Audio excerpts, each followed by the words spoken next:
Good evening, everyone. Good evening. Uh, तो मैं doctor Prabhas Ranjan, assistant professor, Patna women's college, और मेरे साथी doctor Vikramjit Singh, saint Xavier's college of education से हैं। और हम लोग यूजीसी नेट एजुकेशन के प्रिपरेशन में अपना अपना योगदान करना चाह रहे हैं, आप लोगों की सहायता के लिए। और हम लोगों ने कल भी एक सेशन किया था, लेकिन कल जन्माष्टमी के कारण कुछ लोगों ने रिक्वेस्ट किया कि हम लोगों का मिस हो गया है, तो एक बार फिर से हम लोग उस पर बात करें। तो आज फिर हम लोग कल हम लोगों ने सर्वे रिसर्च के बारे में भी बात की थी, और कैसे हम लोग यूजीसी नेट एजुकेशन की तैयारी कैसे करें, इस पर बात की थी। तो आज हम लोग उसी में आगे बात करेंगे। इससे पहले आप लोगों का थोड़ा परिचय मैं जानना चाहूँगा। अ, अपना अपना संक्षेप में एक दो वाक्य में आप परिचय दें, कहाँ से हैं, क्या कर रहे हैं।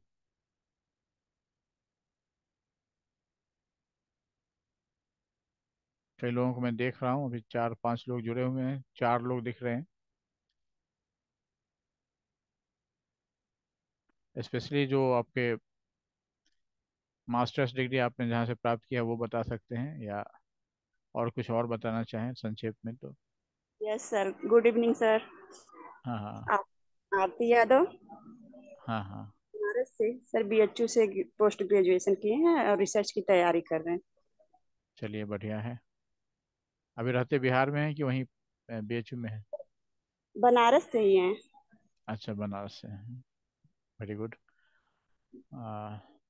और कुछ बोलना चाहेंगे कोई और?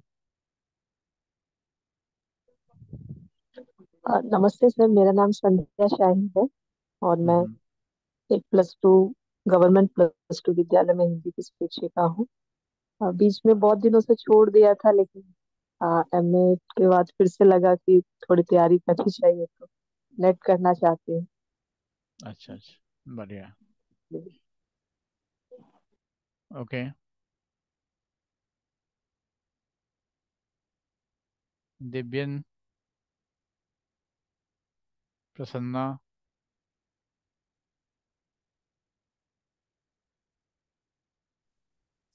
Good evening sir. हाँ हाँ। हाँ, गुड इवनिंग। मेरा नाम विक्रम दीक्षित है और मैंने इलाहाबाद यूनिवर्सिटी से अपना पीजी कंप्लीट किया है। इस साल मेरा बीएड कंप्लीट हुआ है और मैं यूजीसी नेट की तैयारी कर रही हूँ। Okay okay, very good.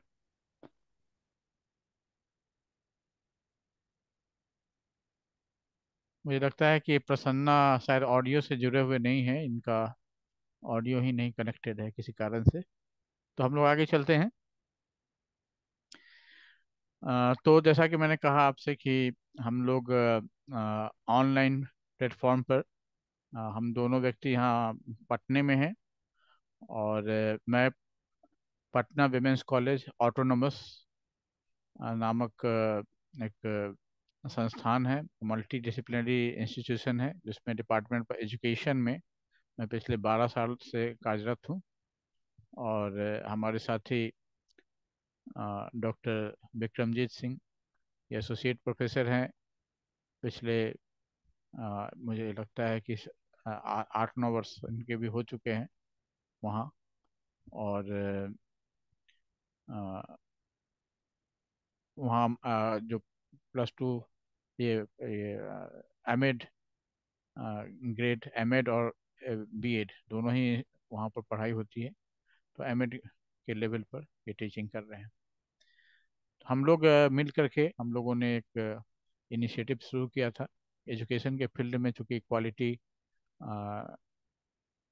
Online quality teaching का थोड़ा हमें अभाव लगता है। और जो कंटेंट ऑनलाइन उपलब्ध हो रहा है वो बहुत ज़्यादा सेटिस्फैक्ट्री नहीं है। तो उसके हिसाब से हम लोगों ने कुछ डायरेक्ट और पर्सनल लेवल पर हेल्प करने के हिसाब से अपने स्ट्रेटजी को सेट किया। अभी हम लोग बताएंगे कि किस तरह से हम लोग काम करने वाले हैं। तो ये हमारा ग्लोकल एडू ईएफए है। इसका हमारे संस्था का नाम है Glocal edu education for all. इस इसके तहत ही हम लोग काम कर रहे हैं।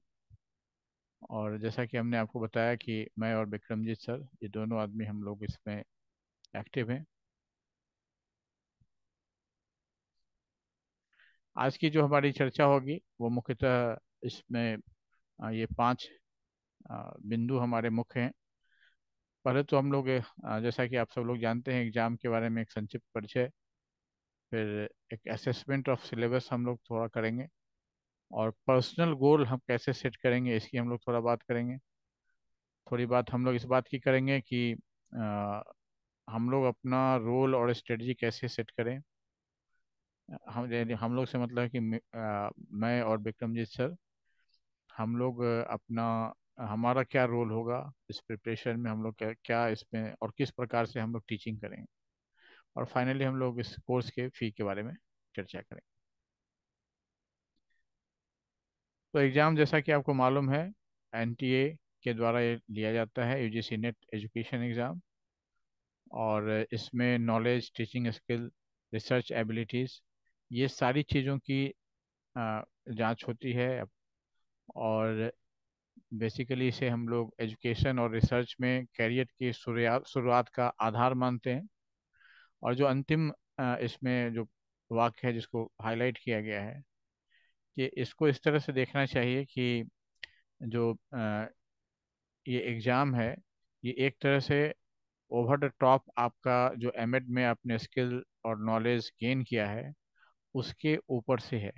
क्योंकि ऐसा है कि आपको मालूम है कि हमारे सारे यूनिवर्सिटीज़ ऑटोनोमस होते हैं, और बहुत बार उनके जो सिलेबस होते हैं वो जो रिसेंट डेवलपमेंट्स हो रहे हैं या इम्पोर्टेंट डेवलपमेंट्स हो रहे हैं जिनको कि इंक्लूड किया जाना चाहिए, बहुत बार जो यूनिवर्सिटीज़ हैं कई कारणों से वो मिस कर जाते हैं उसको इंक्लूड करना।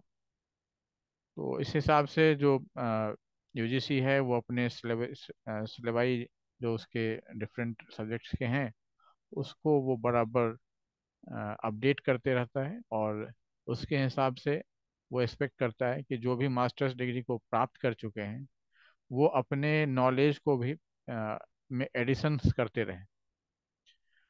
तो वो ये केवल ये जांच नहीं है कि आपने एमएड तक क्या एक्वायर किया है, बल्कि इट इज़ ऑल एक्सपेक्टेड कि आप उसके ऊपर से जो रिसेंट डेवलपमेंट हुए हैं उसको भी आप एक्वायर कर लें, एक नए नई दृष्टिकोण। यानी आप नया मान लीजिए 1 साल पहले, 2 साल पहले आपने डिग्री हासिल कर ली है, मास्टर्स डिग्री जो बेसिक अर्हता है इस परीक्षा को देने की, वो अर्हता आपने हासिल कर ली है। अर्हता के बावजूद, उस एलिजिबिलिटी के बावजूद आपको अ, अपने आप को कंटिन्यूसली ग्रो करते रहना है, नई चीज़ें सीखती रहनी है। तो this is the expectation of UGC. अब हम लोग इसके सिलेबस को देखते हैं, और सिलेबस को हमने अपने एक बेसिक समझ के हिसाब से हमने 2 भागों में बांटा है। पहला जो भाग है वो इसका कोर पार्ट है, और दूसरा जो भाग है इसका चोजन पार्ट है। अब ये कोर पार्ट और चोजन पार्ट को हम थोड़ा समझा देते हैं। कोर पार्ट से हमारा मतलब उन हिस्सों से है जो हमें लगता है कि आपको कहीं ना कहीं किसी रूप में न केवल सेकंड पेपर में बल्कि फर्स्ट पेपर में भी आपकी सहायता करने वाले हैं। तो आप ये इस इन बिंदुओं को आप इसमें देख सकते हैं। ये हमने 5 रखा है। हालांकि इंक्लूसिव से भी कई बार सवाल आते हैं फर्स्ट पेपर में, लेकिन अभी हम लोगों ने उसको रखा है क्योंकि वो बहुत ही टेक्निकल है और बहुत से लोग उसमें बहुत ज़्यादा कंफर्टेबल है नहीं, तो इसलिए हमने उसको रखा है अलग। यहाँ हमने रिसर्च इन एजुकेशन को रखा है, दूसरा पेडागोगी, एंड्रागोगी और असेसमेंट, ये यूनिट रखा है। फिर technology in and for education, ये तीसरा यूनिट रखा है। और learning and learner and learning process चौथा ये यूनिट है।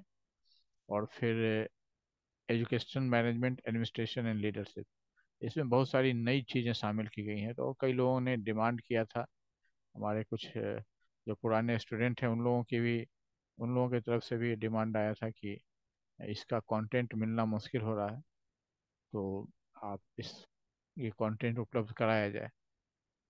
तो इस हिसाब से हमने इतने कोर पार्ट्स रखे हैं। अ, और कोर पार्ट रखने का मतलब है कि इस पर हम लोग प्राइमरी फोकस देंगे, इंटेंसिव इसकी तैयारी करेंगे। और जैसा कि आपने ग्रुप में देखा होगा, ये हम कोई भी नया टॉपिक शुरू करने से पहले एक प्रिलिमिनरी एक टेस्ट के रूप में आपके पास 8-10 क्वेश्चन का एक सेट भेजते हैं, जिसमें कि हम जो एंट्री लेवल के क्वेश्चंस कोशिश करते हैं डालने का, जो एकदम बेसिक क्वेश्चंस है। और उसके लिए हम जो बुक्स की सहायता लेते हैं, वो बुक का लिस्ट भी मैं आपको बताऊंगा आगे। और फिर हम लोग अ, जो ऑनलाइन इसका ट्रांजैक्शन है, हम लोग का जो आदान प्रदान चल रहा है, ये लाइव क्लास हम लोग करते हैं, जो कि 1 घंटा से 1.25 घंटा के अराउंड हम लोग रखते हैं। और फिर इसके बाद क्लास खत्म होने के बाद जब टॉपिक पूरा हो जाएगा, तो फिर हम लोग फिर एक सेट क्वेश्चन देंगे, जो कि 20 से 30 क्वेश्चंस के सेट देंगे, जो कि उस स्पेसिफिक होगा उस टॉपिक से रिलेटेड। तो ये हमारी स्ट्रेटजी है। अ, इसको हम लोग और थोड़ा एलेबोरेट आगे करेंगे। तो ये हमारा कोर पार्ट हो गया। और इसके बाद ये देखिए, ये हमने जो बाकी के टोटल 10 उसमें यूनिट रखे गए हैं यूजीसी के सिलेबस में, तो उसमें हमने 5 को कोर में रखा है और 5 को इधर चोजन पार्ट में रखा है। अब चोजन पार्ट का कॉन्सेप्ट ये है कि इनमें से बहुत सारे जो यूनिट हैं वो ऐसे होंगे जो कि आपने अपने मास्टर्स के दौरान किए होंगे या नहीं, कई बार नहीं किए होंगे, कई बार थोड़ा किया होगा, कई बार बहुत ज़्यादा डेप्थ में जाने की कोशिश नहीं की होगी। कुछ लोगों को हिस्ट्री वाला पार्ट काफ़ी बोरिंग लगता होगा, या इंक्लूसिव एजुकेशन का पार्ट बहुत ज़्यादा टेक्निकल लगता होगा। तो हम लोग एक जो आपके पर्सनल स्ट्रेटजी है, उसके बारे में के कॉन्टेक्स्ट में हम लोग बात कर रहे हैं। तो हम लोग ये मान के चलते हैं कि 70% और 80% के बीच का एक आप टारगेट लेके अगर आप चलते हैं, तो आप सेफ काम कर रहे हैं। तो उस हिसाब से आप कुछ चीज़ों को अ, थोड़ा कम एम्फेसिस कर सकते हैं। हम लोग देखेंगे कि उसके बारे में कैसे उसको हम करना है। तो हम लोग चोजिन पार्ट को थोड़ा विस्तार से देखते हैं। तो ये तो बात हम लोगों ने कर ली कि एज पर योर प्रेफरेंस आपको चोजन पार्ट की बात करनी है, और जो कोर पार्ट है उसका इंटेंसिव प्रिपरेशन करना है। अब ये चोजन पार्ट को हमने बेसिकली 4 ग्रुप में बांटा है। एक तो ऐसे कंटेंट हैं जो कि आपने पहले से पढ़ा हुआ है, समझा हुआ है। दूसरा जो कंटेंट है जो कि आप उससे परिचित हैं, थोड़ा बहुत काम आपने उस पर किया हुआ है, जानते हैं कि वो क्या है, कहाँ है, लेकिन उसके कॉन्सेप्ट को बहुत ज़्यादा समझने की कोशिश आपने नहीं की है।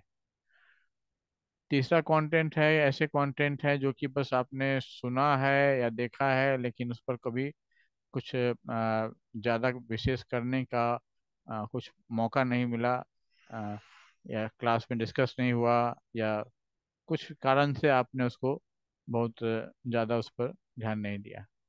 और जो चौथा कंटेंट है, चौथा टाइप है, जो कि ऐसे टॉपिक्स होंगे जो कि आपने कभी पहले डिस्कस ही नहीं किया हो या देखा ही नहीं हो, और वो कंटेंट जो है केवल आपके सिलेबस में हो सकता है, एमएड के सिलेबस में था ही नहीं, अब ये यूजीसी ने नया कंटेंट ऐड किया है।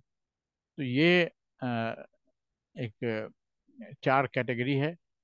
अब इसमें जो पहली कैटेगरी है, जिसमें उस पर हमने 30% टाइम स्पेंड करने का सजेशन दिया है। इसका कारण ये है कि ये स्ट्रेटजी, यानी जो कंटेंट जो कि आप पहले से जानते हैं, ये कैटेगरी ऐसी कैटेगरी है जो जिसको कि आप हो सकता है इग्नोर करना चाहें। लेकिन हमारा सुझाव ये है कि इसको इग्नोर नहीं कीजिए। इसके रिलेटेड जो क्वेश्चंस हैं हो सकते हैं, उससे खुद को चैलेंज करते रहिए। क्योंकि कई बार ऐसा होता है कि हम लोग अतिरिक्त आत्मविश्वास में होते हैं अपनी समझ के कारण कि ये चीज़ हमारी समझ में आ रही है। लेकिन वास्तव में ये कोई चीज़ हमारी समझ में आई है या नहीं आई है, ये हमें तभी पता चलता है जब हम कोई टेस्ट से गुजरते हैं, या वो सेल्फ इवेल्युएशन हो या किसी दूसरे के द्वारा किया जाने वाला इवेल्युएशन हो। किसी भी तरह का इवेल्युएशन ये हो सकता है। जब हम उससे गुजरते हैं तो हमें ये समझ में आता है कि हमारा जो लेवल है, या जो हमारे जो कॉन्सेप्ट हैं, या हमारी जो समझ है इस टॉपिक के संदर्भ में, वो किस हद तक सही है और कितना हम उस पर अ, उसको सही मान के या उस पर बिलीव करके आगे बढ़ सकते हैं। तो उस हिसाब से जिन कंटेंट को आप बहुत ज़्यादा कॉन्फिडेंट हैं, उसके लिए खुद को चैलेंज करते रहिए। जहाँ भी डाउट हो उस कंटेंट को रिवीजन करते रहिए। उसके बाद जो अगला कैटेगरी है, जो कि मैंने कहा कि आप उससे एक्वाइंटेड हैं, थोड़ा परिचय है लेकिन दूर का परिचय है, बहुत ज़्यादा उसके साथ में रहने का समय नहीं मिला है। तो आप उसमें क्या कर सकते हैं कि आप उसको उसको भी उसके लिए भी हमने समय बराबर ही दिया है, 30%। और उस पर आप इंटेंसिव वर्क करेंगे और उसको आप अच्छे से जानने और समझने की कोशिश करेंगे। क्योंकि आपको आपके पास पहले से कुछ आइडिया है, थोड़ा बहुत आपने उस पर काम किया हुआ है, कंटेंट भी और सोर्स ऑफ कंटेंट भी आपको मालूम है, किस चीज़ को किस डेप्थ तक करना चाहिए उसमें, वो भी आपको मालूम है। तो इतना आपको मालूम है तो आप उसको कर सकते हैं, आगे लेके जा सकते हैं। तो ये दूसरा पार्ट हुआ। अब जो तीसरा पार्ट है, ये जस्ट सुना वाला पार्ट है, कि मतलब टॉपिक ये भी एक टॉपिक है, लेकिन कभी उस पर बहुत ज़्यादा अ, काम करने का या कोई काम करने का मौका ही नहीं हुआ उस पर। तो उसका कुछ, वो टॉपिक किस चीज़ के बारे में है, क्या कहता है, बस नाम जानते हैं और कुछ नहीं पता है।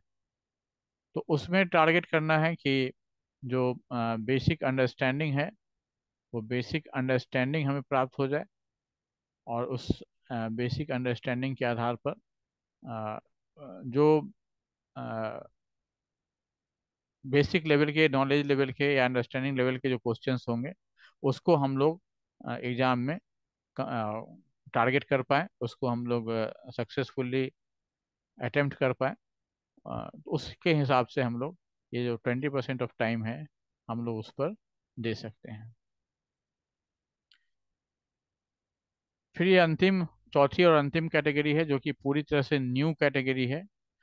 इसमें मैं आपको थोड़ा एक चॉइस लेने के लिए कहूँगा कि वो कैटेगरी किस तरह की है, उसके हिसाब से आप थोड़ा बहुत उसमें चेंज कर सकते हैं। अदरवाइज जो जनरल सुझाव है मेरी तरफ से, वो ये है कि अभी अगर हम लोग चूंकि दिसंबर 23 को टारगेट कर रहे हैं, तो उसके हिसाब से मेरा सुझाव ये है कि अगर आप उसके हिसाब से न्यू कंटेंट की बात कर रहे हैं, तो केवल नॉलेज लेवल की चीज़ें, है ना, वो कहाँ है, क्या है, कौन है, इस तरह का जो बेसिक चीज़ है, केवल उतना ही इसमें आप टारगेट कीजिए। इसमें बहुत ज़्यादा इंटेंसिव जाने की कोशिश मत कीजिए। आप जा सकते हैं, अगर तभी जा सकते हैं, जैसा कि मैंने कहा कि आपको मैं चॉइस एक दे रहा हूँ, कि आप तभी जा सकते हैं जबकि आपको लगता है कि नहीं, ये कंटेंट मैं अच्छी तरह से कम समय में एक्वायर कर सकता हूँ, तभी आप उसमें डेप्थ में जाने की कोशिश कीजिए। अदरवाइज उसको आप केवल जो उससे ऐसा भी कर सकते हैं कि उससे रिलेटेड जो क्वेश्चंस हैं उसको अटेम्प्ट करके और उसको देख करके आप और मोटे तौर पर जो बेसिक पॉइंट्स हैं उसको देख करके आप इस पॉइंट को छोड़ सकते हैं। अगर आप इस स्ट्रेटजी से काम करेंगे तो मुझे लगता है कि आप 70 से 80% को के लिए तैयार हो जाएंगे, और फिर आप उसको सक्सेसफुली उसको कन्वर्ट कर सकते हैं। ओके। तो इन सब ये पूरी बात कोर कंटेंट और चोजन कंटेंट में बांटने का मतलब ये नहीं है कि आप पहले कोर कंटेंट पर काम कीजिए, फिर आप बाद में फिर कभी आप चोजन कंटेंट पर काम कीजिए। नहीं, ऐसा नहीं है। मेरे कहने का अर्थ ये है कि जब हम लोग वर्क करेंगे तो दोनों पर सिमल्टेनियसली वर्क करना होगा। जो चोजन पार्ट है और जो कोर पार्ट है, वो दोनों पर वर्क हमें सिमल्टेनियसली करना होगा। आपकी जो सेल्फ स्टडी है वो दोनों पर बराबर रूप से होनी चाहिए। और फिर जो यहाँ हमारा क्या रोल होगा, उसमें हम क्या कर रहे हैं, क्या सजेस्ट कर रहे हैं, क्या ऑफर कर रहे हैं आपको, उसमें जैसा कि मैंने आपको पहले ही बताया कि जो सबसे मेन पार्ट है वो हमारा जो लाइव डिस्कशन जैसे कि अभी हो रहा है वो है। और दूसरा, जो ये क्वेश्चन सेट एक जो हमने आपको ये हर टॉपिक के शुरू होने से पहले, जैसे कि अभी भी जो ग्रुप है उसमें एक सेट ऑफ क्वेश्चन डाला हुआ है, जो कि आज के टॉपिक से जिसको हम लोग अभी थोड़ी देर में डिस्कस करने वाले हैं उससे संबंधित है। और फिर एक और दूसरा सेट होगा जो कि जो टॉपिक के समाप्ति होने पर हम लोग 30-40 क्वेश्चन के अराउंड हम लोग उसको कवर करेंगे, जिससे कि उस टॉपिक से रिलेटेड जो कॉन्सेप्ट्स हैं उसकी इन डेप्थ अंडरस्टैंडिंग आपको हो जाए। और एक समरी ऑफ क्लास कंटेंट भी हम आपको प्रोवाइड करेंगे। और जो हमारे जो भी क्लास होंगे वो उसकी रिकॉर्डिंग यूट्यूब पर अवेलेबल रहेगी। तो आप उसको रिविजिट करना चाहेंगे तो आप उसको रिविजिट कर सकते हैं। तो ये बेसिक बातें थी। अब हम लोग एक जो डिस्कशन करने वाले हैं, बहुत सारे लोग उसको देखना चाहते हैं कि कैसे हम लोग टीचिंग करेंगे। तो उसके डेमो के रूप में हम लोग आज क्वालिटेटिव रिसर्च की बात कर रहे हैं। और क्वालिटेटिव रिसर्च के बेसिक्स को हम लोग जानने और समझने की कोशिश करेंगे। अभी हम लोग बहुत ज़्यादा डिटेल में नहीं जाएंगे। जब हम लोग रेगुलर क्लास जब शुरू करेंगे तो हम लोग इसको ज़्यादा गहनता से जानने और समझने की कोशिश करेंगे। तो क्वालिटेटिव और क्वांटिटेटिव सब जाहिर है, आपने एमएड किया है तो आप इससे अपरिचित नहीं हैं और आपको मालूम है कि क्वालिटेटिव और क्वांटिटेटिव में क्या होता है अंतर। मुख्य तौर पर ये संख्या और शब्दों का अंतर है कि एक में हम संख्याओं से खेलते हैं और दूसरों में हम लोग शब्दों की जुगाली करते हैं। और उसके उन शब्दों को पचा करके, जैसे गाय अपना शब्दों को, अपने भोजन को इकट्ठा करके और फिर जुगाली करके उसका सार भाग भाग ग्रहण करती है, उसी तरह से क्वालिटेटिव रिसर्च भी जो पर्सपेक्टिव है सोसाइटी में स्प्रेड किया हुआ, उस पर्सपेक्टिव को जमा करके और फिर उसको उससे क्या निष्कर्ष निकाला जा सकता है, डिपेंडिंग ऑन कि क्या पर्सपेक्टिव से आप उसको ले रहे हैं, उसके हिसाब से उस पर काम किया जाता है। तो क्वालिटेटिव रिसर्च एक रिसर्च का अप्रोच है जिसमें कि सब्जेक्टिव एक्सपीरियंस पर फोकस किया जाता है। अभी सब्जेक्टिव एक टर्म हो गया। आप अ, इसको सामान्य अर्थ में हम लोग कहते हैं कि व्यक्तिनिष्ठ या व्यक्तिपरक। तो अब ये व्यक्तिपरक का अर्थ क्या हुआ, कि व्यक्तिपरक का अर्थ क्या हुआ कि जैसे आप एक सरल उदाहरण एग्जाम्पल देखिए कि आपने किसी महाविद्यालय से मास्टर डिग्री प्राप्त की है। तो उस महाविद्यालय में आपने जब अपना एडमिशन लिया होगा तो उस एडमिशन के समय में आपको एक नंबर दिया गया होगा, एडमिशन रोल नंबर प्रदान किया गया होगा और एक रजिस्ट्रेशन नंबर प्रदान किया गया होगा। तो आज की तारीख में आपके यूनिवर्सिटी में आप एक रोल नंबर या रजिस्ट्रेशन नंबर और डिग्री से संबंध में आपने जो अंक प्राप्त किए, तो ये सारी चीज़ें दर्ज हैं। इसके अतिरिक्त आपने वहाँ क्या किया, कैसे आप क्लास में थे, क्लास में आपका इंटरेक्शन कैसा था, ये सारी चीज़ें आपके क्लास के जो आपके साथी थे उनको पता है। आपके टीचर को कुछ हद तक पता है। लेकिन जो यूनिवर्सिटी है, यूनिवर्सिटी के पास आप केवल एक रोल नंबर है, एक रजिस्ट्रेशन नंबर है, आप एक नाम है, और आप एक यूनिवर्सिटी के टीचिंग प्रोसेस की सफलता का एक स्कोर है। जो भी आपने 70%, 80% जो भी स्कोर किया है, तो यूनिवर्सिटी के पास आपके बारे में इतना ही डाटा है। तो अ, तो और जबकि अगर आप अपने टीचर की बात करें या अपने सहपाठियों की बात करें, तो उनके पास आपका एक बहुत ही विविड और कलरफुल एक मेमोरी होगी आपकी।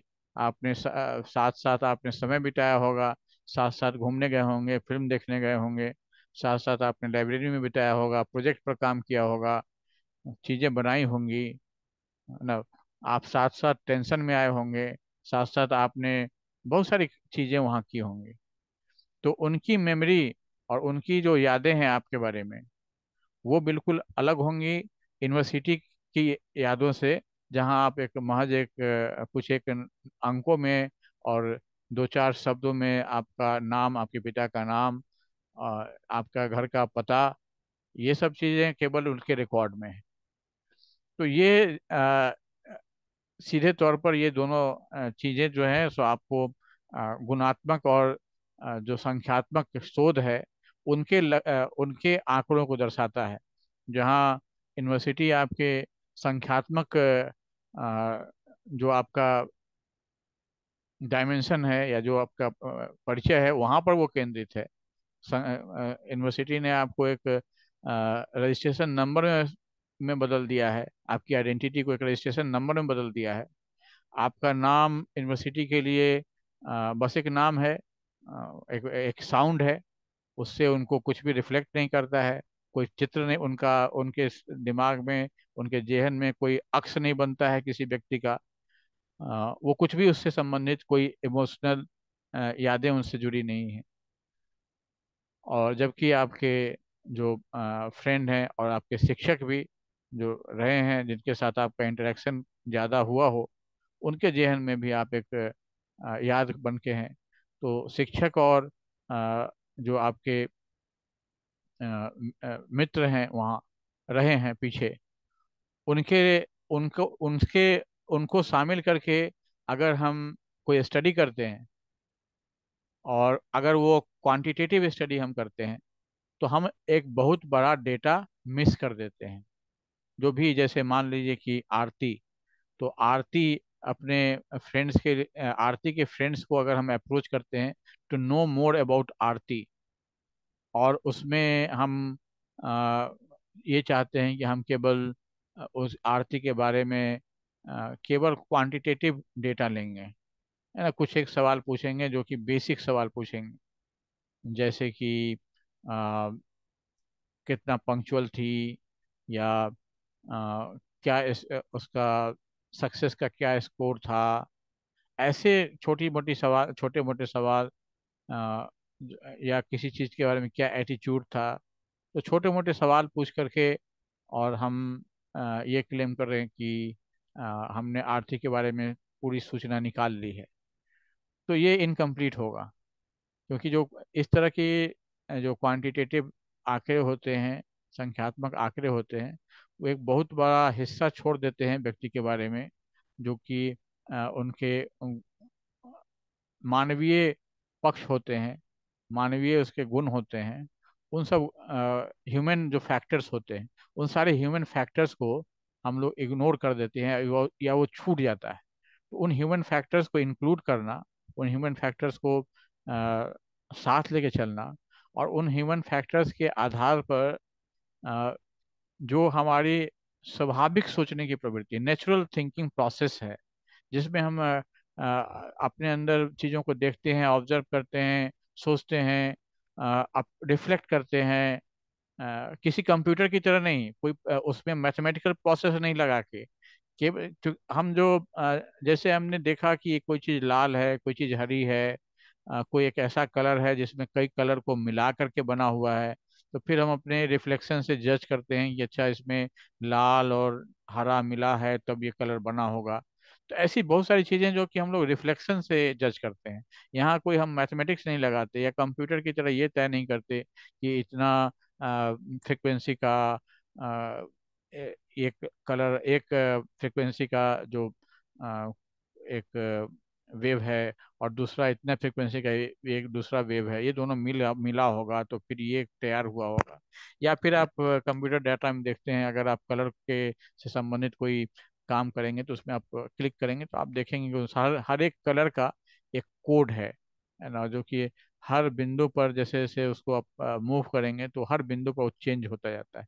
तो हम लोग ऐसा कुछ नहीं करते हैं, हम लोग रिफ्लेक्ट करते हैं डायरेक्ट, और ये ह्यूमन वे है।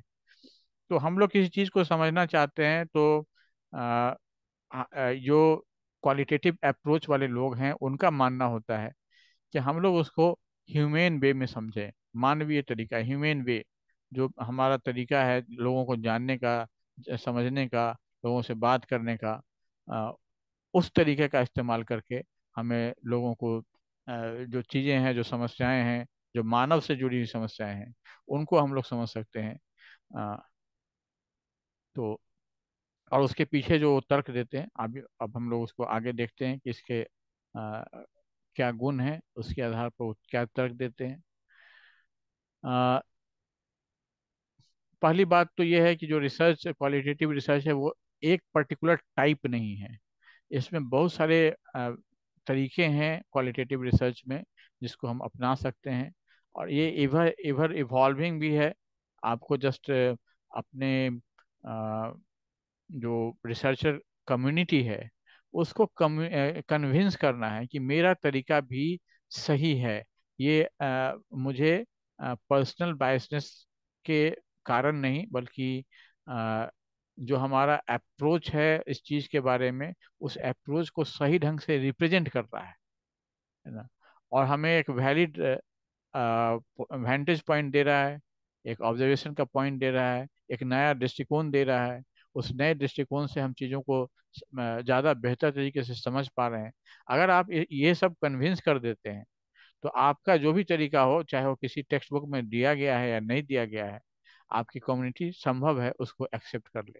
यानी रिसर्चर की जो कम्युनिटी है, जिस सब्जेक्ट से आप बिलोंग करते हैं, उस सब्जेक्ट में आपकी तरह के शोध में अभिरुचि रखने वाले जो लोग हैं, या आपके विषय में अभिरुचि रखने वाले जो लोग हैं, जो उस किसी विषय को जानना और समझना चाहते हैं, वैज्ञानिक तरीके से उसका शोध करना चाहते हैं, अगर वो कन्विंस्ड हो जाते हैं कि आपने जो तरीका अपनाया है वो तरीका रिजनेबल है, रेशनल तरीका है, उसको दूसरे व्यक्ति के द्वारा भी अपनाया जाए, तो कुछ उसी तरह का सेम टू सेम हम लोग रेप्लिकेशन नहीं करते हैं, कि बात नहीं करते हैं क्वालिटेटिव रिसर्च में।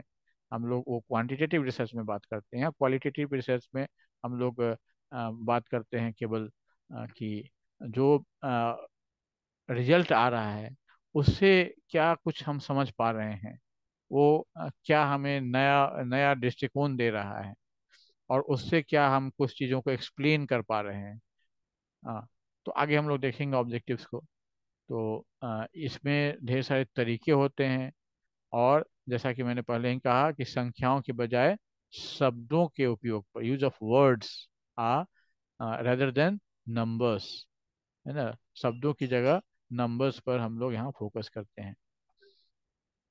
इसके बाद जो तीसरी बात है कि जैसा कि हमने पहले ही कहा कि जो ह्यूमन तरीका है चीज़ों को जानने और समझने का, जिसमें कि अंडरस्टैंडिंग, एक्सपीरियंस, इंटरप्रिटेशन, ये सब चीज़ें without the help of any numerical device और टूल, उसके हेल्प के बिना केवल जो अंडरस्टैंडिंग बन रही है चीज़ों की, जो हमारे रिफ्लेक्शन से जो हम अनुभव करते हैं, हमारा ज्ञान कैसे होता है, हम किसी चीज़ को अनुभव करते हैं, फिर हमारे अपने पूर्व के जो एक्सपीरियंसेस हैं, उसका जो उसके आधार पर हमने जो अपने निष्कर्ष निकाले हुए हैं, उसके उसकी सहायता से हम उस पर रिफ्लेक्ट करते हैं कि ये जो नया एक्सपीरियंस है, ये क्या पहले भी हमें हुआ था, ये किस तरह का एक्सपीरियंस है, क्या किसी पीछे के अनुभव से हमारा ये मेल खाता है, और मेल खाता है तो ये फ्यूचर में इसका क्या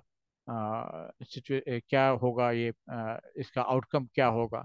ये सारी चीज़ें हम रिफ्लेक्ट करते हैं, और उसके आधार पर हम लोग अपनी एक समझ तैयार करते हैं। उसी तरह से इसमें हम इसको देख सकते हैं कि क्या क्या फीचर्स इसमें आते हैं। पहला तो है इसमें कि डिस्क्रिप्शन, जिसमें कि घटनाओं का विस्तारित विवरण देना, है ना। ये क्वालिटेटिव रिसर्च में एक इम्पॉर्टेंट चीज़ होती है। जैसा कि हमने आपको बताया कि अगर आप में से किसी एक इंडिविजुअल को के बारे में बताना है, तो केवल वो रोल नंबर नहीं रहेगा, केवल उसने कितना मार्क्स प्राप्त किया, डिस्टिंक्शन से पास किया या क्या किया, ये नहीं रहेगा। केवल ये नहीं रहेगा कि उसका अटेंडेंस का परसेंटेज क्या था, केवल ये नहीं रहेगा। इसके अलावा भी उसने क्या किया, वो स्टूडेंट अपने बाकी पीयर मेंबर्स के पीयर ग्रुप के साथ किस तरह से इंटरेक्ट करता था, कितना इंटीग्रेटेड था ग्रुप में, कितना कम्युनिकेट करता था टीचर्स के साथ, जो उसके इंस्टीट्यूशनल रिसोर्सेज थे संस्थान के, उसको उसने कितना यूज किया। ये सारी बातें हम जब कलेक्ट करते हैं, तो एक ठीक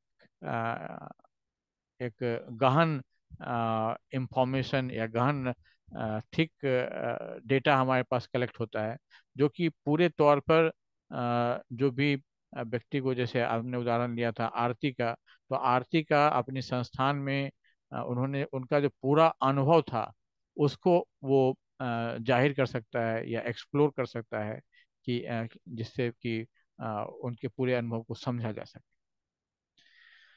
दूसरी बात इसमें होती है एक्सप्लेनेशन, जिसमें कि किसी कोई घटना हमारे सामने है, तो उसके पीछे क्या कारण हो सकता है, उसको जानने की कोशिश करना।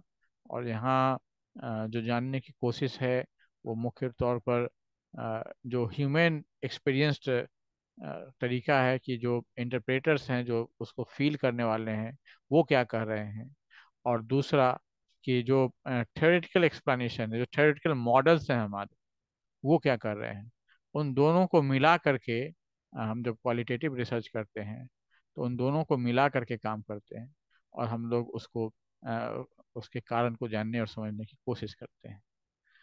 तीसरा जो इसका पर्पस है वो थियरी जनरेशन है, और ख़ास करके इसमें एक टाइप होता है जिसको अब हम लोग ग्राउंड थ्योरी के नाम से जानते हैं, जिसमें कि हम लोग डेटा कलेक्ट करते हैं, फिर डेटा के आधार पर जनरलाइजेशन करते हैं, और फिर और जो जनरलाइज्ड हमारे पास इंफॉर्मेशन आते हैं उसको और ज़्यादा एब्स्ट्रैक्टिफाई करते हैं, और ऐसे कई लेवल पर उसको एब्स्ट्रैक्टिफाई करने के बाद फिर हम लोग उससे थ्योरी जनरेट करते हैं। एक तो इस तरह का थ्योरी जनरेशन होता है इसमें, अ, और जिसमें कि सिद्धांत भी हो सकता है, या एक कॉन्सेप्चुअल फ्रेमवर्क भी हो सकता है, कॉन्सेप्चुअल मॉडल भी हो सकता है, जिसमें कि कोई एक इंफॉर्मेशन किस प्रकार से फर्दर इम्प्रूव होगा या रिकंस्ट्रक्टेड होगा, ये चीज़ें उसमें समझी जाती है। जो कॉन्सेप्चुअल फ्रेमवर्क है, जिसमें कार्य और कारण के संबंध को स्पष्ट तौर से एक्सप्लेन किया जा सकता है, तो वो बना सकते हैं। तीसरा टेस्टिंग है, जिसमें कि जो थेरीज और कॉन्सेप्ट्स हैं उसको टेस्ट करते हैं। टेस्ट करने में यहाँ हम लोग स्टेटिस्टिकल टेस्टिंग की बात नहीं कर रहे हैं, यहाँ फिर हम लोग क्वालिटेटिव जो टूल हैं उसके आधार पर हम लोग उसको टेस्ट करते हैं। और फिर जो हमारे फाइंडिंग्स हैं उसको एक कॉम्प्रिहेंसिव मैनर में प्रस्तुत करना। अब कॉम्प्रिहेंसिव मैनर से मतलब है कि अ, जो जैसे हमने आरती का उदाहरण दिया था, कि उसके बहुत सारे डायमेंशन को अगर लिया जाए तो बहुत ही थिक डेटा तैयार होता है, बहुत ही गहन डेटा तैयार होता है, जिसमें कि बहुत सारे डायमेंशंस हैं।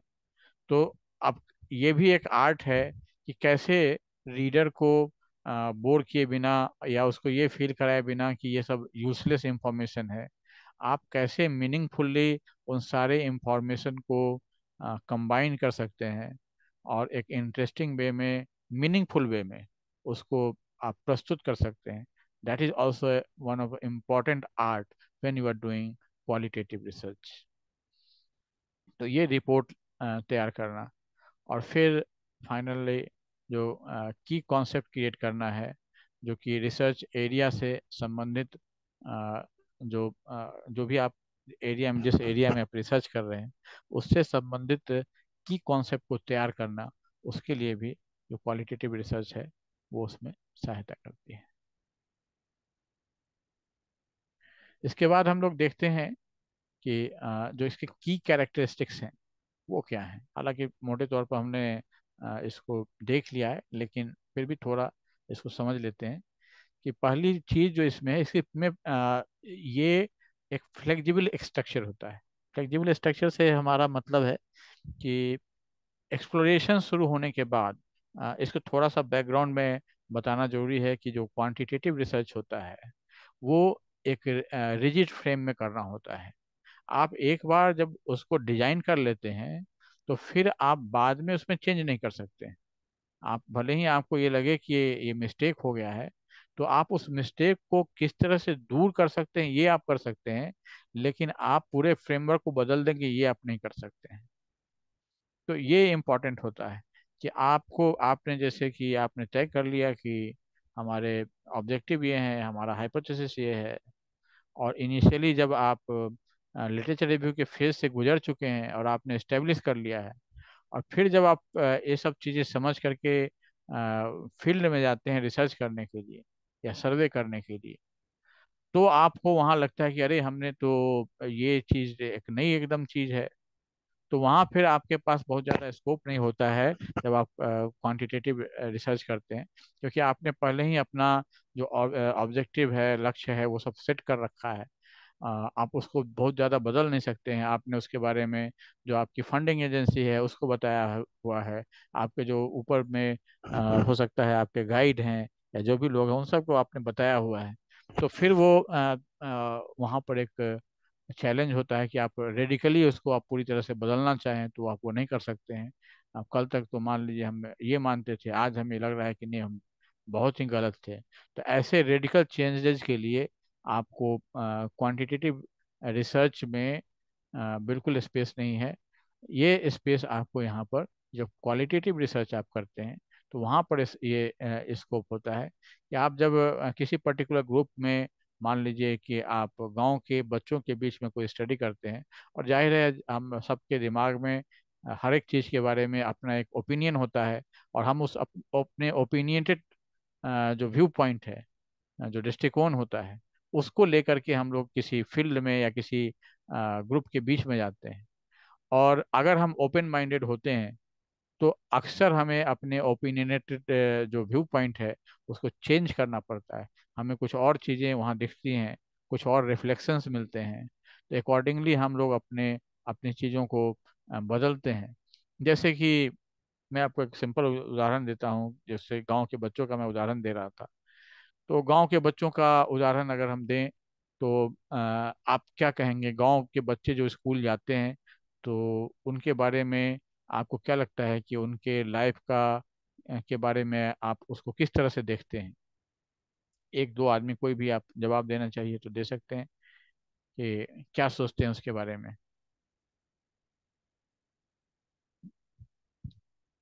एक जनरल आइडिया कि क्या सुविधाएं उनको हैं, क्या चीज़ें वो मिस कर रहे हैं, ये एक आइडिया हम लोग लेकर जाते हैं आमतौर पर कि वो तो मार्जिनलाइज्ड ग्रुप है, अ, उनको बहुत सारी चीज़ें नहीं मिल रही होंगी, उनको सुविधाएं कम होंगी।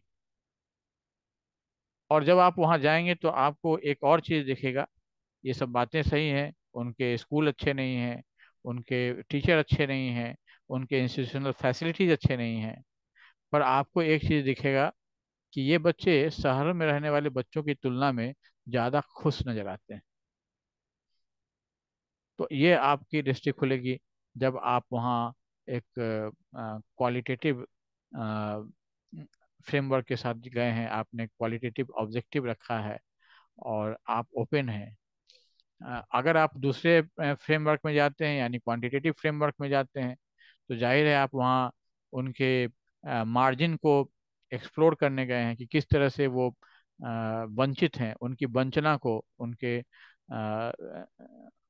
अभाव को आपने आपने जो अपने हाइपोथेसिस तैयार किए हैं वो उनके अभाव को मापने के लिए।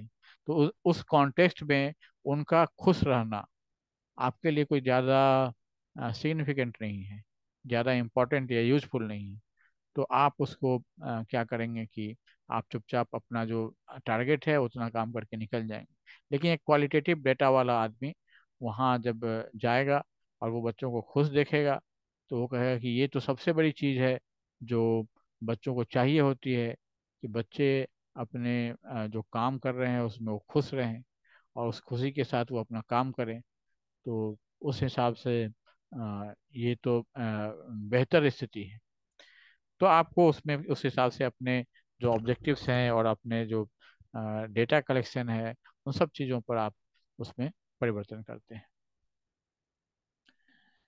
दूसरा फीचर है इसका, अ, उससे रिलेटेड ही है, जो कि अनस्ट्रक्चर्ड डेटा, जो तुलना की जाए, जो अगर हम क्वांटिटेटिव रिसर्च से तुलना करेंगे तो इसका जो डेटा है वो काफ़ी अनस्ट्रक्चर्ड या सेमी स्ट्रक्चर्ड होता है। अक्सर हम लोग ओपन इंटरव्यू का इसमें उपयोग करते हैं, कभी कभी हम लोग शेड्यूल का उपयोग करते हैं, अधिकांश तो ओपन इंटरव्यू का उपयोग करते हैं, ऑब्जर्वेशंस का उपयोग करते हैं, ओपन एंडेड सर्वेज का। ओपन एंडेड सर्वेज का अर्थ है कि जो क्वेश्चन पूछे गए हैं उसके ऑप्शंस को हमने लॉक नहीं किया है, चार ऑप्शन दे करके ये नहीं कहा है कि आपको ये चार में से कोई चुनना है। ओपन एंडेड में वो अपना व्यू पॉइंट दे सकते हैं। तो इस तरह से काफ़ी एक रिच एक्सप्लोरेशन होता है, जिसमें कि कई बार नई बातें पार्टिसिपेंट की तरफ से शेयर की जाती हैं और हमें पता चलती हैं।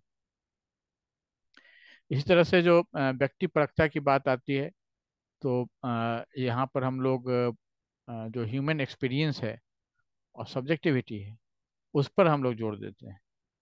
और जो सब्जेक्टिविटी है उसका मतलब ये क्या है कि जहाँ हम लोग क्वांटिटेटिव रिसर्च करने जाते हैं तो हम लोग ये मान के जानते हैं कि I know the cause and I know the effect, और हमें सिर्फ ये देखना है कि वो किस हद तक काम कर रहा है। जैसे कि हम ये जानते हैं कि गांव के बच्चे के पास सुविधाएं नहीं हैं, उनके पास क्वालिटी एजुकेशन नहीं होगा, तो हमें जाकर के केवल इतना देखना है कि वो क्वालिटी एजुकेशन किस प्रकार से वंचित हो रहे हैं, किस डिग्री तक वो वंचित हो रहे हैं। उसके डिग्री को हमें तय करना है, उसको केवल निर्धारित करना है, उससे ज़्यादा कुछ नहीं करना है। तो जबकि अगर हम क्वालिटेटिव माइंड फ्रेम लेके जाते हैं तो हम ये देखेंगे कि अपनी वंचना को जो वो बच्चे हैं या वहाँ के जो शिक्षक हैं वो किस नज़रिए से देखते हैं। क्या वो उनको ये फील होता है कि हम सच में वंचित हो रहे हैं, या वो कुछ और फील कर रहे हैं। उनके फील करने का, उनके उनके नज़रिए से उनकी वंचना किस हद तक है। हाँ, क्या वो इस बात को बहुत ही स्ट्रांगली फील करते हैं कि हमारे पास ये सुविधा नहीं है, या फिर वो अपने आप को रिलेटिवली इंडिपेंडेंट फील करते हैं। तो ये पर्सपेक्टिव यहाँ पर व्यक्ति परखता है, यानी पर्सनल जो सब्जेक्टिविटी है वो इम्पोर्टेंट हो जाता है। दूसरा है कि जो घटनाएं नेचुरल वे में हो रही हैं, यहाँ एक्सपेरिमेंट की बात नहीं होती है। एक्सपेरिमेंट में हम लोग थोड़ा एक बनावटी स्ट्रक्चर डालते हैं, लेकिन यहाँ पर क्या है कि जो वास्तविक जीवन में घटनाएं चल रही हैं उसी का हम लोग अध्ययन करते हैं, उसी को जानने समझने की कोशिश करते हैं। तो स्वाभाविक रूप से उसको होने देते हैं, उसको हम लोग कोई उसमें अ, अपने तरफ से कुछ नहीं परिवर्तन लाने की कोशिश करते हैं। जैसे मान लीजिए कि हम जानना चाहते हैं एटीट्यूड के बारे में, क्वांटिटेटिव एग्जाम्पल मैं दे रहा हूँ। तो हम लोग क्या करते हैं कि जो हमारा एटीट्यूड का जो भी जिस चीज़ का एटीट्यूड हो, जैसे मान लीजिए कि जो नई शिक्षा नीति है उसके बारे में, उससे होने वाले जो परिवर्तन है उसके बारे में एटीट्यूड जानना है। तो हम लोग क्या करते हैं कि हम लोगों ने अपना एक फ्रेमवर्क बना लिया है, एक स्केल है हमारे पास, एटीट्यूड स्केल है, और उस स्केल को लेकर हम चले जाते हैं कि भाई इसमें आप अपना जो बेस्ट आपको सही लगता है, आपके हिसाब से, आपके अपने संदर्भ में उसको यहाँ पर टिक लगा दीजिए। तो उससे और उसको लेकर के हम लोग उसको अपना हम उसका डेटा यूज कर लेते हैं। जबकि जब नेचुरलिस्टिक अप्रोच होगा कि आप जाके उससे पूछते हैं कि साहब जो नई शिक्षा नीति आई है, ये बहुत सारे चेंजेस हो रहे हैं, ये चेंज हुआ, ये तो कहा गया कि ये इस चेंज के कारण ये लाभ होगा, तो क्या आपको लगता है कि इसमें कहाँ तक ये लाभ हो पाया है, आगे क्या लगता है कि कितना लाभ हो पाएगा? तो you are asking for reflection, asking for the personal ये उसका ओपिनियन। और ये सारी चीज़ें नेचुरली हो रही हैं। जबकि आप जब अपने एटीट्यूड स्केल पर उनका ओपिनियन लेते हैं, तो आपने पहले से ही अपना संसार फिट कर रखा है कि उनके ओपिनियन को हम, उनके पर्सपेक्टिव को हम अपने टूल में रिकॉर्ड करेंगे और उसको हम इंटरप्रेट कर देंगे। तो ये तरीका आपने अपनाया है। तो इसलिए यहाँ पर हम लोग कहते हैं कि जब क्वालिटेटिव की बात होती है, तो ये नेचुरली अकरिंग केसेज है, ये घट रहा है। जब आप डेटा रिसर्च कर रहे हैं, तब भी ये नेचुरली हो रहा है। जब आप स्केल लेके जाते हैं, तो उस समय होता नहीं है, वो एक नया सेटअप बन जाता है जहाँ पर वो उसको आप कहीं शांति से बिठाएंगे और उस बैठा करके आप उसे टिक लगवाएंगे, तो वो हो जाता है। फिर ये वर्बल अप्रोच पर फोकस करता है, जहाँ पर वर्बल डेटा इंपॉर्टेंट होता है।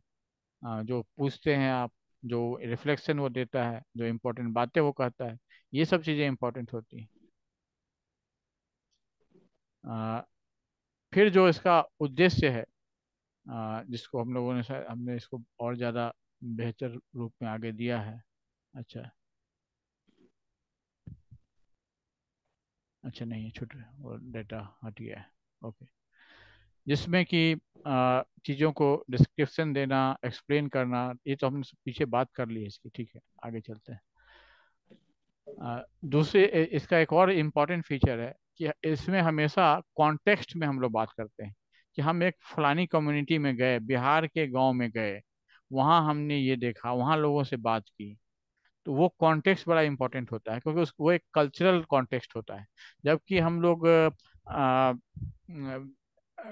क्वांटिटेटिव डेटा की बात करते हैं, तो हम लोग कोशिश करते हैं कि जहाँ तक हो सके, हालांकि पूरी तरह से हम लोग उसको कल्चरल कॉन्टेक्स्ट से फ्री नहीं कर सकते हैं, फिर भी हम लोग ये चाहते हैं कि जितना हम इसको जो कॉन्टेक्चुअल चीज़ें हैं उससे हम इसको अलग रख सकें, उतना हमारा डेटा जो है सो ज़्यादा वाइडली और यूनिवर्सली एप्लीकेबल होगा, उतना ज़्यादा ये यूजफुल होगा। तो ये इसका कॉन्टेक्चुअल अंडरस्टैंडिंग है। मल्टीपल रियलिटीज़ भी एक इम्पॉर्टेंट इसका एस्पेक्ट होता है, जिसमें कि बहुत सारी चीज़ें हम लोग करते हैं एक किसी भी कॉन्टेक्स्ट में। एक चीज़ को केवल एक सत्य को लेकर के नहीं चलते हैं। जैसे कि हमने आपको बच्चे का उदाहरण दिया, जो छोटे बच्चे स्कूल में, गांव के बच्चे हैं, उनके लाइफ का मल्टीपल रियलिटीज होता है। हम सोचते हैं कि वो वंचित हैं, लेकिन वो दूसरी तरह से खुश भी हैं, वो दूसरी तरह से अपने परिवार के साथ हैं, वो एक तरह से अपने सारे जो उनके फेस्टिवल्स हैं, जो उनके त्योहार हैं, वो सब मनाते हैं। तो वो एक दूसरे डायमेंशन में आप उसको देख सकते हैं। तो मल्टीपल रियलिटीज़ को आपको एक्सेप्ट करना पड़ता है। और जो भी डेटा है वो सोसाइटी से बेस सिचुएटेड होता है, यानी आप उसका जो कॉन्टेक्स्ट डिपेंडेंट है, कॉन्टेक्स्ट रिलेटेड है, और कॉन्टेक्स्ट सिचुएटेड है। ये तीनों चीज़ें हैं, सोशली सिचुएटेड है, कॉन्टेक्स्ट रिलेटेड है, और कॉन्टेक्स्ट कॉन्टेक्स्ट डिपेंडेंट है। ये तीनों चीज़ें इसमें आती हैं। और उस सिचुएशन को पूरी तरह से समझने के लिए जो पूरा जो सोशल और कल्चरल कॉन्टेक्स्ट होता है, जो इनर डायमेंशन होता है, और जो टैसिट डेटा होता है, उस सारी चीज़ों को आपको समझना पड़ता है, और तब आप उसको सही ढंग से इंटरप्रेट कर पाते हैं। जबकि उसकी तुलना में जो आपका क्वांटिटेटिव रिसर्च है, बहुत ही आसान होता है। एक बार आपने टिक लगवा दिया, फिर उसको आप नंबर में बदल देते हैं, उसके बाद आप फ्री। आप उसमें आपको फिर कुछ और एक्स्ट्रा दिमाग लगाने की जरूरत नहीं है, तो बहुत ही आसान होता है। जबकि यहाँ पर आपको कई सारे संघर्ष अभी आगे, डेटा लेने के बाद भी आपको बहुत सारी चीज़ें करनी बाकी होती है। क्योंकि अगर आप इंटरप्रेट करते हैं, संभव है आपका इंटरप्रिटेशन दूसरे लोगों के द्वारा कॉन्टेस्ट किया जाए, उसको चैलेंज किया जाए कि आपकी दृष्टिकोण सही नहीं है। बहुत सारी सिचुएशन ऐसे हो सकते हैं। अ, इसके बाद तो इस तरह से हमने देखा कि जो अंतर्दृष्टि प्राप्त करने के लिए जो गुणात्मक शोध है, वो किसी भी चीज़ के बारे में गहन अंतर्दृष्टि प्राप्त करनी हो तो उसमें ये बहुत ही इम्पोर्टेंट होता है। और इसमें जो ह्यूमन एक्सपीरियंस का जो रिचनेस है, वो पूरी तरह से हम लोग उसमें अधिक से अधिक मात्रा में उसको कैप्चर कर पाते हैं। उसकी डाइवर्सिटी को, उसकी विविधता को, जो पर्सपेक्टिव की जो विविधता है, उसके दृष्टिकोणों की जो विविधता है, उसको हम लोग उसमें कैप्चर कर पाते हैं। और उसके द्वारा हम लोग जो है उन रिसर्च के जो सूक्ष्म अवयव हैं उसको हम लोग समझ पाते हैं। अब ये एक इम्पॉर्टेंट फैक्टर है कि जब हम लोग इसकी बात करते हैं तो ऑन्टोलॉजी से मतलब होता है कि कोई चीज़ है या कोई पर्सपेक्टिव है तो उसका संबंध क्या है आपस की चीज़ों से। तो जैसे हम लोग जब क्वांटिटेटिव रिसर्च की हम लोग जब बात कर रहे हैं तो वो किस प्रकार से रिलेटेड है, जिन चीज़ों का वो अध्ययन कर रहा है उससे कैसे रिलेटेड है। तो यहाँ पर हम लोग ये देखते हैं कि जो क्वालिटेटिव रिसर्च है वो लोगों को किस रूप में देखता है। तो उसमें वो एंटिसिपेटरी, जो कि लोग हैं वो आपसे रिएक्ट करेंगे तो वो सीधे सीधे, वो कंप्यूटर नहीं है कि आपने उसमें डेटा ये गूगल में डाला कि बताओ भाई व्हाट इज क्वालिटेटिव रिसर्च, और कंप्यूटर ने एक डेफिनेशन आपको बता दिया। वैसे नहीं है। जब आप किसी व्यक्ति को अप्रोच करते हैं तो फर्स्ट इम्प्रेशन वो आपका बनाता है कि ये कौन आदमी है, क्यों मेरे पास आ रहा है। जब आप उससे कुछ प्रश्न पूछते हैं तो वो फिर ये भी सोचता है कि इसका पर्पस क्या है, क्यों मुझसे ये बातें जानना चाह रहा है, ये सही आदमी है या गलत आदमी है। तो ये एंटिसिपेटरी है ना। वो बहुत सारी चीज़ें पूर्वानुमान करता है कि अच्छा आदमी लग रहा है, इसको बताते हैं या नहीं बताते हैं, सही आदमी नहीं है। बहुत सारी चीज़ें वो सोचता है। तो ये क्वालिटेटिव रिसर्च इन सब चीज़ों को भी गौर करता है कि आप किसी को अगर कोई बात बताना चाहते हैं या नहीं बताना चाहते हैं, शेयर करना चाहते हैं या नहीं शेयर करना चाहते हैं, उसके हिसाब से आपका जो ग्रुप है, आप उस ग्रुप को बिलोंग करते हैं या अपने को आउट उस आदमी को या उस व्यक्ति को आउटसाइडर मानते हैं या उस व्यक्ति को आप अपने ग्रुप में मानते हैं, ये बहुत सारे फैक्टर्स उसमें आ जाते हैं। दूसरा वो मानता है कि ये जो जिससे भी आप बात कर रहे हैं वो मीनिंग को कंस्ट्रक्ट कर रहा है। कई बार ऐसा होता है कि आपसे कोई प्रश्न पूछा जाता है, आप उसका जवाब भी देते हैं, लेकिन कभी पहले उस सवाल पर आपने न सोचा है, न किसी ने आपसे उस सवाल के संदर्भ में बात की है। आपने उस समय ही आपके सामने वो प्रश्न आया, आपने उस पर रिफ्लेक्ट किया और आपने उसका उत्तर दिया। उसका कोई बैकग्राउंड नहीं है, कोई टीचिंग नहीं है, कोई इनपुट नहीं है, कुछ भी नहीं है उस तरह का। डायरेक्ट इनपुट नहीं है। इनपुट नहीं से मतलब मेरा ये नहीं कि आप एब्सोल्यूट सेंस में नहीं है, डायरेक्ट इनपुट नहीं है। तो ये सारी चीज़ें उसमें होती हैं। फिर अगर हम कॉन्टेक्स्ट बाउंड, कल्चर बाउंड, ये सब की बात हम लोग पहले ही कर चुके हैं, वो सब चीज़ें इसमें होते हैं। जो भी अर्थ है वो संदर्भ से बने हैं, संस्कृति से बने बने हैं, और कई तरह की उससे उसकी व्याख्या भी कई तरह से हो सकती है। फिर यहाँ जो रिसर्चर है उसका उसका भी पर्सपेक्टिव इम्पोर्टेंट हो जाता है कि रिसर्चर उसको बिल्कुल नए तरीके से, जो कि उनका जो एक्चुअल उसके रहने वाले हैं, उसको जीने वाले हैं, उससे भी डिफरेंट तरीके से उसको इंटरप्रेट कर सकता है।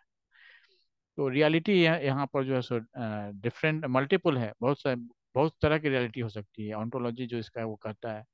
और बहुत से वो कंस्ट्रक्टेड रियलिटी होती है, रियलिटी प्री गिवन नहीं है। ऐसा नहीं है कि एक सत्य है और उसको पाने के लिए हम जा रहे हैं, ऐसा नहीं है। जब जो जिस रूप में आप अपने आसपास की चीज़ों को, अपने साथ हो रही घटनाओं को इंटरप्रेट करते हैं, उससे वो रियलिटी कंस्ट्रक्ट होती है। जैसे हम लोग एक डेमोक्रेटिक सिस्टम में अभी रह रहे हैं, हिंदुस्तान में, भारत में रह रहे हैं। कल को मान लीजिए आप किसी कारण से चीन में जाके रहने लगे और वहाँ की नागरिकता प्राप्त कर लें, तो आपकी रियलिटी पूरी तरह से बदल जाएगी और आप आपको, आपके लिए तो ये ऑप्शन होगा कि आपकी रियलिटी और आप भारत में है तब की रियलिटी, दोनों को आप कंपेयर कर पाएंगे। लेकिन आपके बच्चों के लिए वो नहीं उपलब्ध होगा। वो चीन में ही पैदा होंगे और वो चीन की रियलिटी को ही अपनी रियलिटी मानेंगे।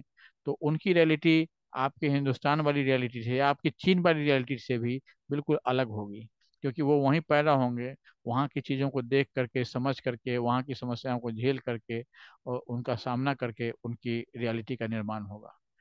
तो ये जो इंटरप्रिटेशंस का और बहुत सारी चीज़ों का अंतर होता है, ये सब चीज़ें इंपॉर्टेंट ये ऑन्टोलॉजी उस पर बात करती हैं।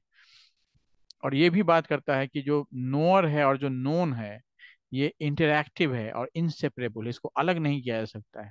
जहाँ की हम क्वांटिटेटिव रिसर्च में जब हम लोग बात करते हैं, तो वहाँ पर एक ऑब्जेक्टिव रियलिटी है जो कि ऑब्जर्वर से इंडिपेंडेंट है, एग्जिस्ट करता है।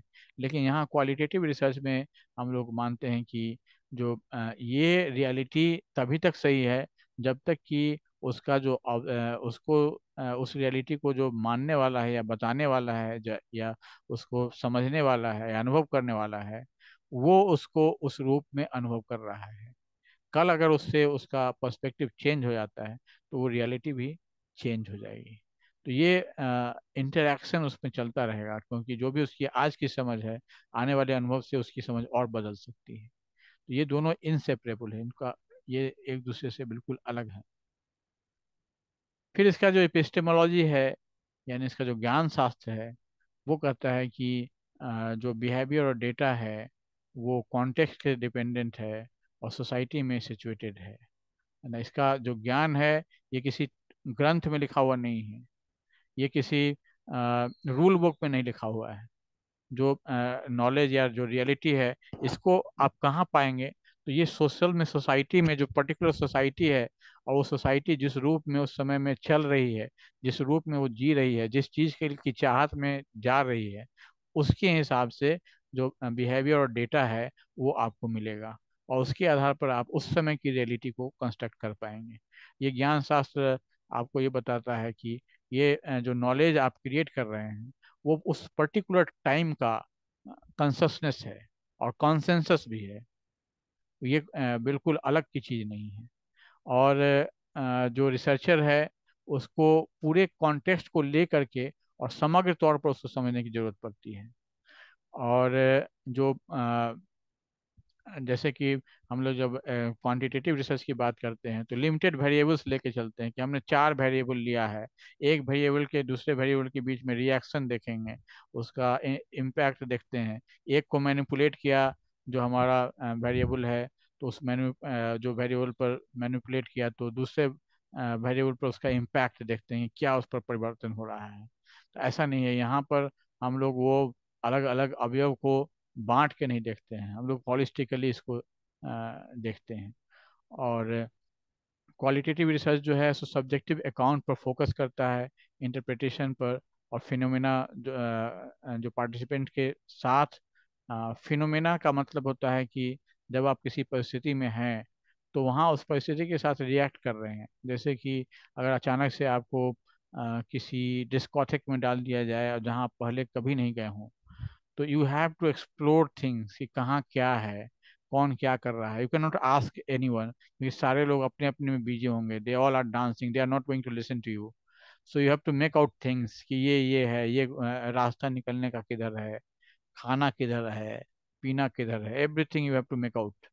तो सारी चीज़ें आप एक्सप्लोर करके आप जानते हैं।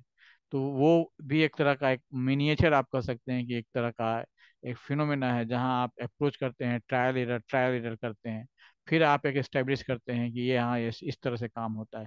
जब आप 3 4 बार उस डिस्कोथेक में चले जाते हैं तो now you can take your friend also कि चलो मैं तुम्हें डिस्कोथेक का मजा कराता हूँ, then because now you know everything. तो ये एक फिनोमेना है जिससे आप होके गुजरे हैं और आप तब उसको एक अपने एक्सपीरियंस को आपने स्टेब्लिश कर लिया है।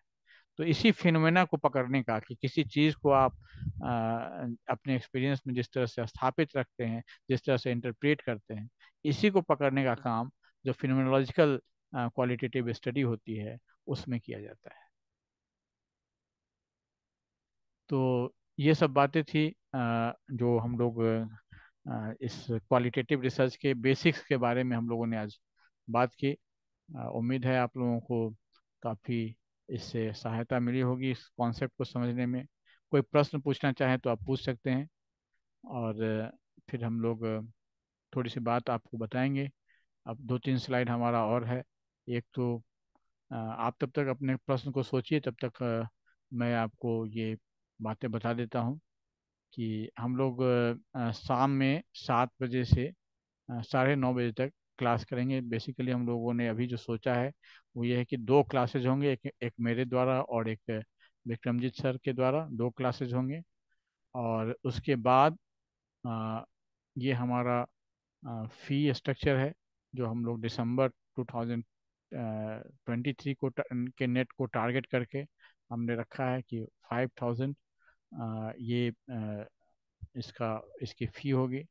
अभी हम लोग एक फॉर्म शेयर कर रहे हैं जिसमें कि आप जो लोग इंटरेस्टेड हैं वो अपना अ, एक उसमें इंटरेस्ट डाल देंगे ताकि हम आपसे बात कर सकें। हम लोगों ने एक टारगेट रखा है कि मिनिमम ग्रुप फॉर्मेशन का एक मिनिमम नंबर ऑफ स्टूडेंट्स का टारगेट रखा है, जो पूरा होने पर हम लोग आपसे बात करेंगे और आपसे एडमिशन फ़ी हम लोग कलेक्ट करेंगे, और आपसे फर्दर हम लोग आगे बढ़ेंगे।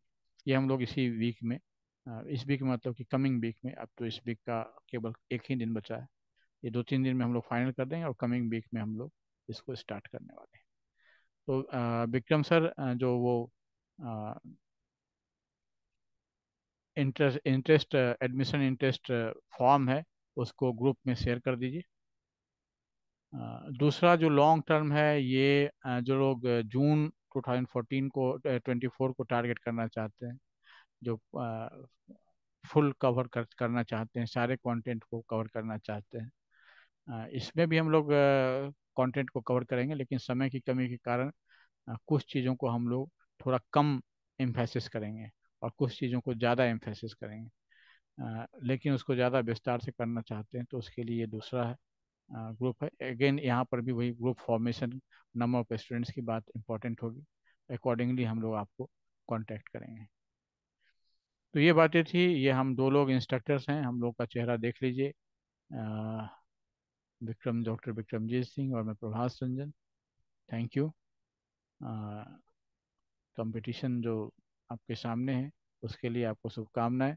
आप हमारे साथ हों या आप सेल्फ स्टडी करके इसको करना चाहें, जैसे भी करना चाहें, हमारी शुभकामनाएं हमेशा आपके साथ हैं। धन्यवाद। अब आप कोई प्रश्न पूछना चाहें तो आप पूछ सकते हैं।